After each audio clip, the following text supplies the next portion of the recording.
Hello दोस्तों, स्वागत है आपका हमारी इस नई वीडियो में। आप देख रहे हैं आपका अपना यूट्यूब चैनल अप्रेंटिसशिप गाइड, जिसमें है ऑल अबाउट अप्रेंटिसशिप ट्रेनिंग।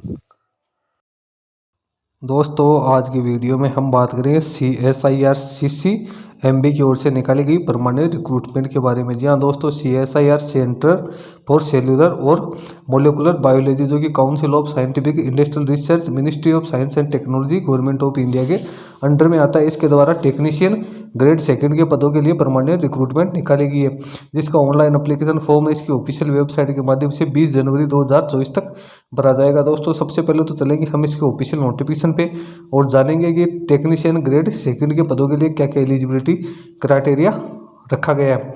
दोस्तों सुबह भी मैंने एक वीडियो बनाया था जो कि टेक्निकल असिस्टेंट के पदों के लिए निकाला गया था। दोस्तों अप्रेंटिस ट्रेनिंग और टेक्निकल सरकारी जॉब्स की लेटेस्ट अपडेट पाने के लिए आप हमारे चैनल को सब्सक्राइब कर ले, बेल आइकन पे क्लिक कर नोटिफिकेशन ऑन कर ले, ताकि वीडियो के माध्यम से आप तक हर अपडेट पहुंचते रहे। दोस्तों आप हमारे टेलीग्राम चैनल और व्हाट्सएप ग्रुप को ज्वाइन कर ले, जिसका लिंक हमारी वीडियो के डिस्क्रिप्शन बॉक्स में अवेलेबल है, जिसपे भी मैं लगातार आपको अपडेट देना चाहता हूँ। दोस्तों आप बैंकिंग और फाइनेंशियल सेक्टर से जुड़ी रिक्रूटमेंट्स के लेटेस्ट अपडेट पाना चाहते हैं तो आप हमारे another YouTube channel banking jobs guide को सब्सक्राइब कर सकते हो, जिसका लिंक हमारे वीडियो के डिस्क्रिप्शन बॉक्स में अवेलेबल। दोस्तों चलते हैं इसके ऑफिशियल नोटिफिकेशन पे और जानते हैं सारे डिटेल्स के बारे में विस्तार से।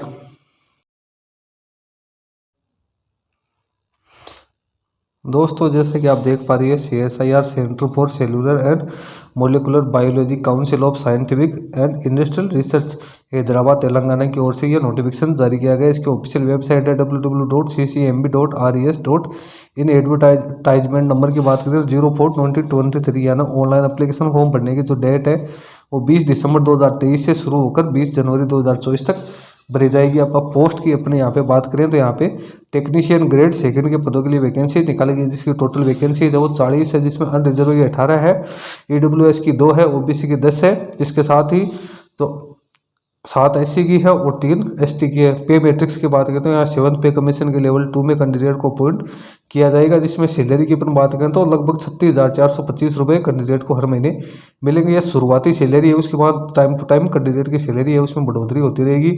एज लिमिट की बात करें तो यहाँ पे अपर एज लिमिट है वो 28 वर्ष रखी गया। एसेंशियल क्वालिफिकेशन और पोस्ट का यहाँ पे ब्रेकअप देखें तो टेक्नीशियन एनिमल हाउस की 4 पोस्ट है, जिसमें कैंडिडेट के बाद 10th क्लास पास होना जरूरी है, मिनिमम 55% मार्क्स के साथ, और 3 साल का कैंडिडेट के पास में एक्सपीरियंस होना जरूरी है रिलेवेंट फील्ड में। फिर टेक्नीशियन कैंटीन की बात करें तो इसकी भी 4 पोस्ट है, इसमें भी कैंडिडेट 10th पास होना जरूरी है, कैंडिडेट के साथ 2 साल का एक्सपीरियंस होना जरूरी है एज ए अप्रेंटिसशिप। यानी जिन कैंडिडेट्स के पास 2 साल की अप्रेंटिसशिप की हुई है तो वो कैंडिडेट इसके अंदर अपना ऑनलाइन एप्लीकेशन फॉर्म है वो सबमिट कर सकता है, या कैंडिडेट के पास 10th के साथ साथ 3 साल का एक्सपीरियंस होना जरूरी है।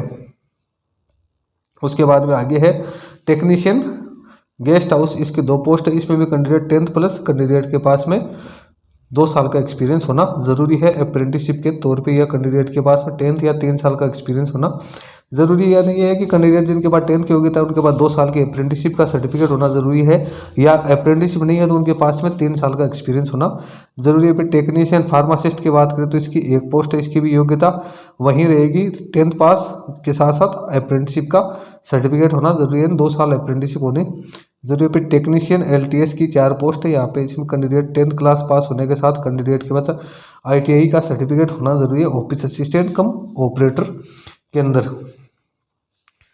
उसके बाद में टेक्नीशियन IT लेकोर्स की बात 1 पोस्ट है, इसमें भी कैंडिडेट के पास में 10th प्लस 2 साल का फुल टाइम एक्सपीरियंस होना जरूरी है अप्रेंटिस के तौर पे, computer hardware and networking maintenance है। फिर टेक्नीशियन रेफ्रिजरेशन AC की बात करें तो इसकी टोटल 4 पोस्ट है, इसमें भी कैंडिडेट के बाद 10th प्लस ITI या 10th प्लस अप्रेंटिसशिप होनी जरूरी है। फिर टेक्नीशियन प्लम्बर की 3 पोस्ट है, योग्यता सेम ही है, 10th प्लस ITI का सर्टिफिकेट या अप्रेंटिसशिप।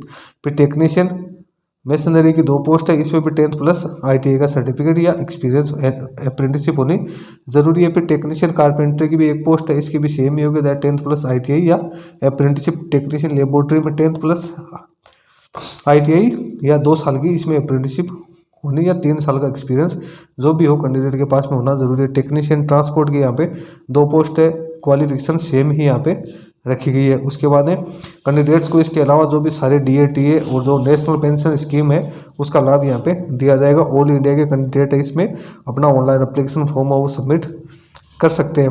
बात करते हैं अपन एज रिलैक्सेशन की, तो यहाँ पे SC ST OBC के कैंडिडेट को यहाँ पे छूट भी दी जाएगी, जिसमें OBC को 3 साल की, SC ST को 5 साल की छूट दी जाएगी। अब मोड ऑफ सिलेक्शन की यहाँ पे अपन बात करें तो सबसे पहले तो स्क्रीनिंग कमेटी है वो आपकी जो एप्लीकेशन है उसकी स्क्रूटनी करेगी, फिर कैंडिडेट को शॉर्ट लिस्ट करके ट्रेड टेस्ट के लिए बुलाया जाएगा। फिर जो ट्रेड टेस्ट है वो क्वालिफाई करेगा उनको रिटर्न एग्जाम के लिए बुलाया जाएगा। उसके बाद में कैंडिडेट की मेरिट लिस्ट तैयार की जाएगी। स्टेज फर्स्ट में तो आप इसका ट्रेड टेस्ट होगा, फिर स्टेज सेकेंड की अपन बात करें तो इसमें रिटर्न एग्जाम होगा। मोड ऑफ एग्जामिनेशन है तो OMR बेस्ड कंप्यूटर टेस्ट होगा, जिसमें ऑब्जेक्टिव मल्टीपल चॉइस वाले क्वेश्चंस होंगे। मीडियम ऑफ क्वेश्चंस है तो इसमें हिंदी और इंग्लिश में आएंगे। स्टैंडर्ड ऑफ एग्जामिनेशन के बाद में तो इसमें 10th और ITI या 12th स्टैंडर्ड के क्वेश्चंस आएंगे। टोटल क्वेश्चंस के बाद में 150 क्वेश्चंस आएंगे। टाइम है वो आपको 2 घंटे 30 मिनट देखने को मिलेगा। अब जिसमें पेपर फर्स्ट है उसमें आपको मेंटल एबिलिटी का टेस्ट होगा, जिसमें 50 क्वेश्चंस होंगे 100 नंबर के, यहाँ पे कोई नेगेटिव मार्किंग नहीं होगी। फिर पेपर सेकंड उसमें जनरल अवेयरनेस के और इंग्लिश के 25-25 क्वेश्चन होंगे और प्रत्येक क्वेश्चन 3 नंबर का होगा। इसमें 75-75 मैक्सिमम मार्क्स होंगे, इसमें नेगेटिव मार्किंग यहाँ पे दी है। फिर पेपर थर्ड है ये 1 घंटे का होगा, जो कि आपका कंसर्न जो आपकी फील्ड है उससे संबंधित क्वेश्चन आएंगे। इसमें 50 क्वेश्चन आएंगे, 150 मार्क्स का होगा।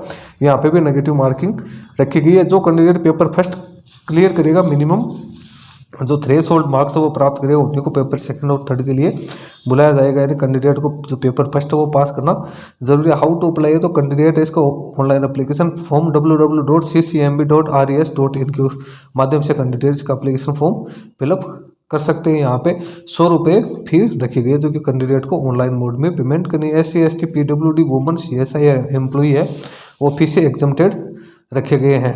एप्लीकेशन के सारी प्रोसेस ऑनलाइन ही यहाँ पे आपको देखने को मिलेगी। अब डॉक्यूमेंट क्या क्या अपलोड करने हैं जब आप इसकी PDF फाइल बनाओगे और ऑनलाइन एप्लीकेशन, इसमें SSC या 10th का सर्टिफिकेट जिसमें आपकी डेट ऑफ बर्थ क्लियर होनी चाहिए, ITI सर्टिफिकेट या national state trade certificate, marksheet, apprenticeship certificate जहाँ पे एप्लीकेबल, इंटरमीडिएट 10+2 डिप्लोमा सर्टिफिकेट है ना, मार्कशीट जहाँ पे लागू है, ग्रेजुएशन सर्टिफिकेट है, मार्कशीट यदि लागू है तो आपका caste certificate, experience certificate, NOC का सर्टिफिकेट, यदि आप फिजिकल डिसेबल पर्सन हो तो उसका सर्टिफिकेट भी आपको अपलोड करना जरूरी है। दोस्तों इस PDF का लिंक मैं अपने वीडियो के डिस्क्रिप्शन बॉक्स में भी डाल दूंगा, जहाँ से आप इसको डाउनलोड कर सकते हो। इसका ऑनलाइन एप्लीकेशन का लिंक है वो एक्टिवेट हो गया, जो भी मैं अपने वीडियो के डिस्क्रिप्शन बॉक्स में आपको मिल जाएगा। उस पर क्लिक करके आप बिना किसी परेशानी का एप्लीकेशन फॉर्म और सबमिट कर सकते हैं। इसके बारे में अदर कोई कोरिंगेंडम या कोई अपडेट आएगी तो मैं अपने यूट्यूब चैनल के माध्यम से आप तक देता रहूँगा। जो कैंडिडेट सरकारी नौकरी का वेट कर रहे हैं तो वो कैंडिडेट इसमें अपना ऑनलाइन एप्लीकेशन फॉर्म सबमिट कर सकते हैं। इसमें 10th के साथ साथ जिन कैंडिडेट को NAC है,